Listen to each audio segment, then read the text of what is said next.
করণীয় কি? করণীয় হচ্ছে যেই করণীয় আপনি করতে পারবেন সেটা করণীয়, আর যেটা করতে পারবেন না সেটা শুধু ওই কিবোর্ডে বসে বসে শুধু ঝাড়লে হবে না। এখান থেকে শুধু আপনি পাওয়ার আপনি দেখাচ্ছেন, এটা কাজ হবে না। যেটা করতে পারবেন সেটা করবেন। কি করতে পারবেন? আপনি দোয়া করতে পারবেন। কয়জন লোক দোয়া করছেন? তাহাজ্জুদে দোয়া করছেন, সিজদায় পড়ে দোয়া করছেন, ফরজ সালাতে দোয়া করছেন। কয়জন আছেন যে আত্মায়াত আর দরুদ পড়ার পরে দোয়া করছেন যে আল্লাহ আমার গাজা মুসলিম মাহিদের জন্য, যেমন আপনার বাপের জন্য দোয়া করতেন, মায়ের জন্য দোয়া করতেন, স্ত্রী ছেলে মেয়ে যদি এই দশায় থাকতো তাহলে দোয়া করতেন। ওইভাবে কে দোয়া করছেন? মুসলিম ভ্রাতৃত্ব বোধ বাড়াইতে হবে, মুসলিমদের বন্ধনকে মজবুত করতে হবে। আর আমার ফ্যামিলির লোকের আজকে আক্রান্ত, এই মন মানসিকতা নিয়ে যখন দোয়া করো তখন আসল দোয়া বেরোবে। সবসময় মনে থাকবে যে আমার মুসলিম ভাইদের জন্য, ফিলিস্তিনি মুসলিম ভাইদের জন্য দোয়া করতে হবে।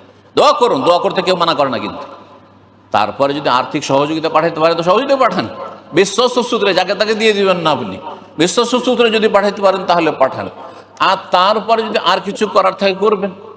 কিন্তু আপনি ওই পশ্চিমা তরিকে আপনি আন্দোলন শুরু করবেন, মিছিল শুরু করবেন, আর তারপরে মুসলিম সরকারকে আরও আপনি ঝামেলায় ফেলে দিবেন। আপনি এটা করবেন? আপনি বাহিনী মিছিল করা শুরু করে দিবেন। এই যে মিছিল করে কি করবেন আপনি? এতে কোন লাভ আছে? আর এটা শিখেছো তো ওই কাফেররা, ইহুদি নাসারারা শিখিয়েছে। জি, অমুসলিম ভাইদের সাথে ডিউটি, তাদের সালামের প্রত্যুত্তরে কি বলবো? অমুসলিম ভাইদের সাথে ডিউটি কেন বললেন? তো মুসলিম ভাই হয় না, এইটাই তো জানেন না। মুশকিল তো এটাই, আগে এটা জানতে হবে যে অমুসলিম ভাইও হয় না, মুমিন শুধু ভাই, ইন্নামাল মুমিনুনা ইখওয়া। এইটা জানা বেশি জরুরি আপনার। জি, অমুসলিমদের সাথে ডিউটি বলেন, অমুসলিম ভাইদের সাথে না। অমুসলিমদের সাথে ডিউটি করছেন। নবী সাল্লাল্লাহু আলাইহি ওয়াসাল্লাম কিনা বেচাও করেছে, বন্ধ করে রেখেছেন ইহুদির বাড়ি, দুশমনের বাড়িতে। অসুবিধা নেই, লেনদেন দুনিয়ার সব করা যাবে। ধর্মের ক্ষেত্রে কোনো রকমের ছাড় দেওয়া যাবে না। ইসলামে যতটা অনুমতি দেওয়া হয়েছে ততটা করবেন, তার বেশি করবেন। ইসলামে কাফেরকে সালাম দেওয়া নিষেধ, সুতরাং সালাম দেওয়া জায়েজ না। কিন্তু গুড মর্নিং বলতে পারেন, সাবাল খের, সাবাহ নূর, গুড ইভিনিং বলেন, গুড নুন, আফটারনুন, এগুলো বলেন, শুভ সকাল, শুভ সন্ধ্যা বলেন। কিন্তু আসসালামু আলাইকুম এটা মুসলিমদের জন্য।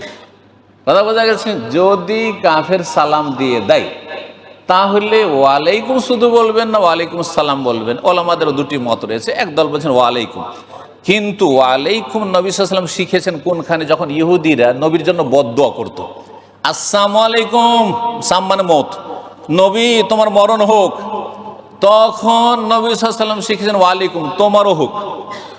তো ওই চামারের দোয়া কবুল হবে না ইহুদির, আর নবী আর সাহাবায়ে কেরামদের দোয়া কবুল হবে, সুতরাং তারা ধ্বংস হবে। এটা কিন্তু কেউ যদি ভালো নিয়ত মুসলিম আপনাকে শ্রদ্ধা করে, আপনার কলিগ, বন্ধু বান্ধব, বন্ধু বলতে পারেন, এমনি বন্ধু মানে চলার বন্ধু, কিন্তু আমার অন্তরঙ্গ বন্ধু না, তো যদি আসসালামু আলাইকুম বলে স্পষ্ট, তাহলে আর সে আপনাকে নিয়ে উপহাস করছে না, ঠাট্টাও করছে না, ছোটও করছে না, ব্যঙ্গও করছে না, তাহলে ওয়ালাইকুম আসসালাম বলতে পারেন। কারণ আল্লাহ অভিবাদনটা উত্তম পন্থায় দিতে বলেছেন। জি, কেমন আছেন, ভালো আছেন, কি খবর, ছেলে মেয়ে কেমন আছে, সব বলা জায়েজ আছে। মুসলিমকে তো অমুসলিমকে বলা জায়েজ আছে। আপনার কলিগ জিজ্ঞেস করেন অসুস্থ হয়েছে, কি সুস্থ, এইসব বলতে পারেন। জি।